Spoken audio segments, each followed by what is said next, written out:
Ebbaluwa ya Pawulo omutume eri Abafiripi, essuula esooka. Okulamusa n'okusaba. Okulamusa abaawandiikirwa ebbaluwa. Pawulo ne Timoseewo, abaddu ba Kristo Yesu, eri abatukuvu bonna mu Kristo Yesu abali mu Firipi, wamu n'abalabirizi n'abaweereza, ekisa kibeerenga gye muli n'emirembe ebiva eri Katonda Kitaffe ne Mukama waffe Yesu Kristo. Okwebaza. Neebaza Katonda wange buli lwe mbajjukira, buli lwe mbasabira mwenna nsaba nzijudde essanyu, olw'okubanga okuviira ddala ku lubereberye n'okutuusa kaakano, muli wamu nange mu mulimu gw'okubunya Enjiri. Era nkakasiza ddala ng'oyo yatandika omulimu omulungi mu mmwe, aligutuukiriza okutuusa ku lunaku lwa Yesu Kristo. Kirungi ddala nze okubalowoozaako bwe ntyo mwenna, kubanga mundi mu mutima gwange, kubanga mwenna mugabana wamu nange mu kisa, mu kusibibwa kwange, era ne mu kuwolerezanga Enjiri n'okuginywezanga. Kubanga Katonda ye mujulirwa wange, kubanga alaba nga bwe mbayaayaanira n'okwagala kwa Kristo Yesu. Okusaba kwa Pawulo. Era kino kye nsaba okwagala kwammwe kweyongerere ddala, nga kulimu okutegeera n'okwawula kwonna, mulyoke musiimenga ebisinga obulungi, mubeerenga abalongoofu era abataliiko kyakunenyezebwa, okutuusa ku lunaku lwa Kristo, nga mujjudde ebibala eby'obutuukirivu, ebiyita mu Yesu Kristo, olw'ekitiibwa n'okutendereza Katonda. Pawulo ayogera ku kusibibwa kwe. Naye njagala mmwe okutegeera, abooluganda, ng'ebyambaako byongedde bwongezi kubunyabubunya Njiri, era kino kireetedde abasirikale abakuuma kabaka, wamu n'abalala bonna, okutegeera nti nasibibwa lwa Kristo, n'abooluganda bangi okusibwa kwange kwongedde okubagumya, era beeyongedde okufuna obuvumu okubuulira ekigambo kya Katonda nga tebatya. Abalala babuulira Kristo lwa bujja na kuvuganya, naye abalala babuulira lwa bulungi. Bano babuulira lwa kwagala, nga bamanyi nga nateekebwawo lwa kuwolerezanga Njiri, naye bali babuulira Kristo lwa kwawula, si mu bwesimbu, nga balowooza nga banaayongera okundeetera ennaku mu busibe bwange. Naye n'ekyonsonga, mu ngeri zonna oba za bukuusa oba za mazima, Kristo abuulirwa, nze ne mu ekyo nsanyuka busanyusi. Ddala nteekwa okusanyuka, kubanga mmanyi nti olw'okusaba kwammwe n'olw'obuyambi bw'Omwoyo wa Kristo ndisumululwa. Kino kye nduubirira era kye nsuubira nti sirikwatibwa nsonyi mu kigambo kyonna, naye nja kuba muvumu nga bulijjo, Kristo agulumizibwe mu mubiri gwange, oba mu bulamu oba mu kufa. Kubanga nze mba mulamu lwa Kristo, ate ne bwe nfa ngobolola. Naye obanga okuba omulamu mu mubiri kye kibala ky'okufuba kwange, kale simanyi kye nneeroboza. Naye nyigirizibwa eruuyi n'eruuyi, nga neegomba okugenda okubeera ne Kristo, kubanga ekyo kye kisingako obulungi. Naye okubeera mu mubiri kye kisinga okwetaagibwa ku lwammwe. Kino nkikakasa kubanga ntegeeredde ddala nga nja kuba nkyaliwo mbeere nammwe, mulyoke mweyongerenga okukula n'okusanyukira mu kukkiriza, bwe ndikomawo nate gye muli, mulyoke mweyongere okwenyumiririza mu Kristo Yesu ku lwange. Naye kyokka embeera z'obulamu bwammwe zibeerenga bwe kigwanira Enjiri ya Kristo, bwe ndijja okubalabako oba nga siriiwo, ndyoke mpulire ebifa gye muli, nga munywedde mu mwoyo gumu, nga mulwaniriranga okukkiriza okw'Enjiri n'emmeeme emu, era nga temukangibwa balabe mu kigambo kyonna, kabeere akabonero ddala gye bali ak'okuzikirira, naye erimwe ka bulokozi obuva eri Katonda, kubanga mwaweebwa ku lwa Kristo ekisa, si kya kumukkiriza kwokka, era naye n'okubonaabonanga ku lulwe. Muli mu lutalo lwe mwalaba nga nnwana, era lwe muwulira nga nkyaluliko.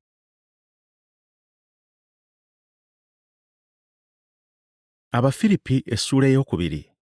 Okuweerereza mu kulowooza okwali mu Kristo. Kale obanga waliwo okubazzaamu amaanyi kwonna mu Kristo, oba okusikiriza kwonna okw'okwagala, oba okussa ekimu kwonna mu mwoyo, oba okwagala okw'engeri yonna n'okusaasira, mutuukirize essanyu lyange, mulowoozenga bumu, nga mulina okwagala kumu, omwoyo gumu, nga mulowooza bumu. Temukolanga kintu kyonna lwa kweyagaliza mwekka, oba mu bukuusa, wabula mu buwombeefu, buli muntu agulumizenga munne okusinga bwe yeegulumiza yekka. Buli muntu tatunuuliranga bibye yekka, naye buli omu ng'afaayo ne ku by'abalala. Mwe mubeereemu okulowooza okwo okwali mu Kristo Yesu, ye newaakubadde nga yali mu kifaananyi kya Katonda, teyeerowooza kwenkanankana na Katonda, naye yeggyako ekitiibwa bwe yatwala engeri y'omuddu, n'azaalibwa ng'omuntu, era bwe yalabikira mu mutindo ogw'obuntu, ne yeetowaza, nga muwuliza okutuusa okufa, era okufa okw'oku musaalaba. Era Katonda kyeyava amugulumiza ennyo n'amuwa erinnya erisinga amannya gonna, nti olw'erinnya lya Yesu buli vviivi lifukamire eri abo abali mu ggulu n'abali ku nsi n'abali wansi w'ensi, era buli lulimi lwatule nga Yesu Kristo ye Mukama waffe, Katonda Kitaffe aweebwe ekitiibwa. Kale abaagalwa bange, nga bwe mubadde abawulize bulijjo nga ndi nammwe, naye kaakano nga siriiwo, mweyongere okuba abawulize. Mutuukirizenga obulokozi bwammwe bennyini n'okutya n'okukankana, kubanga Katonda akolera mu mmwe y'abaagazisa era n'abasobozesa n'okukola by'asiima. Mukolenga byonna awatali kwemulugunya n'empaka, mulemenga okubaako ekyokunenyezebwa newaakubadde ettima, abaana ba Katonda abatalina mabala wakati w'emirembe egyakyama emikakanyavu gye mulabikiramu ng'ettaala mu nsi, nga munywezezza ekigambo eky'obulamu, ndyoke mbeere n'ekyokwenyumiriza ku lunaku lwa Kristo, okulaga nti saddukira bwereere so saafubira busa. Naye newaakubadde nga nfukibwa ku ssaddaaka n'okuweereza okw'okukkiriza kwammwe, nsanyuka era nsanyukira wamu nammwe mwenna, era nammwe bwe mutyo musanyuke era musanyukire wamu nange.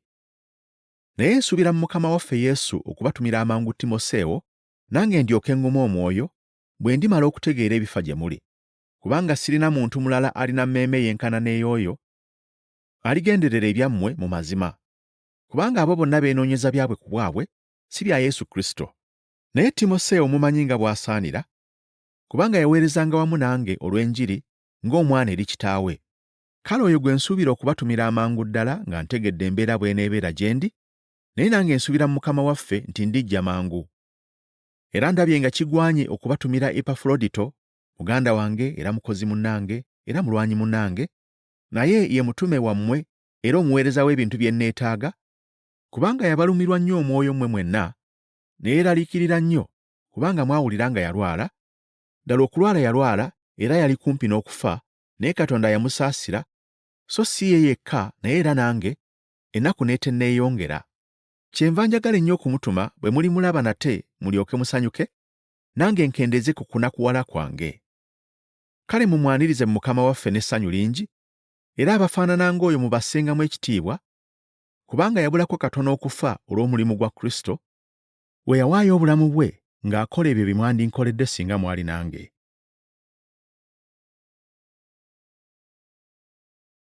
Abafiripi essula ey'okusatu. Okutegeera Kristo ge magoba. Obujulirwa bwa Pawulo. Ekyenkomerero abooluganda, musanyukirenga mu Mukama waffe. Okuddamu okubawandiikira ebyo bye nawandiika edda tekunkooya nze, naye kirungi eri mmwe. Mwekuumenga embwa, mwekuumenga abakola ebibi, mwekuumenga abeekomola omubiri, kubanga ffe bakomola abatuufu, abasinza Katonda mu mwoyo, era abeenyumiriza mu Kristo Yesu, era abateesiga mubiri. Newaakubadde nga nze nnyinza okuba n'ensonga okwesiga omubiri, omuntu omulala yenna bw'alowooza okwesiga omubiri, nze musinga. Nze nakomolerwa ku lunaku olw'omunaana, ow'omu ggwanga lya Isirayiri, ow'omu kika kya Benyamini, Omwebbulaniya wawu, mu mateeka ndi Mufalisaayo, mu kunyiikira nga njigganya ekkanisa, mu butuukirivu obuli mu mateeka nalabikanga nga siriiko kyakunenyezebwa.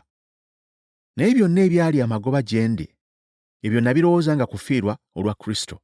Naye era ebintu byonna mbirowoozanga kufiirwa olw'omuwendo omungi oguli mu kutegeera Kristo Yesu Mukama wange, ku bw'oyo nafiirwa ebintu byonna, era mbirowooza okubeeranga mpitambi, ndyoke nfune amagoba ye Kristo, era ndyoke ndabikire mu ye, nga sirina butuukirivu bwange obuva mu mateeka, wabula obutuukirivu obuliwo olw'okukkiriza Kristo, obuva eri Katonda mu kukkiriza, ndyoke mutegeere ye n'obuyinza bw'okuzuukira kwe, era n'okugabana ku bibonoobono bye, nga mufaanana mu kufa kwe, era bwe kiba kiyinzika nfune okuzuukira mu bafu.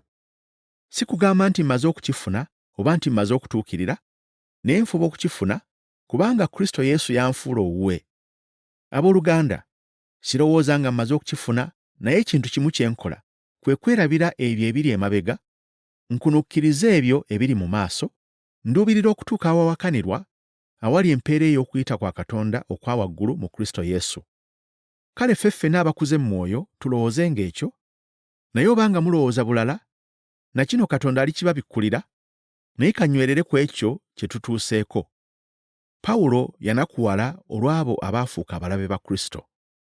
Abooluganda, mukkirize okundabirako, era mugobererenga abo abatambula nga ffe be mulina ng'ekyokulabirako. Kubanga bangi abatambula be nababuulirako emirundi emingi, ne kaakano mbabuulira nga nkaaba amaziga, nga be balabe ab'omusaalaba gwa Kristo, enkomerero yaabwe kwe kuzikirira, Katonda waabwe lwe lubuto, era ekitiibwa kyabwe kiri mu nsonyi zaabwe, balowooza bya mu nsi. Kubanga ffe waffe mu ggulu, era gye tulindirira obulokozi okuvaayo, Mukama waffe Yesu Kristo, aliwanyisa omubiri ogw'okutowazibwa kwaffe, okufaananyizibwa ng'omubiri ogw'ekitiibwa kye, ng'okukola okwo bwe kuli okumuyinzisa n'okussa ebintu byonna wansi we.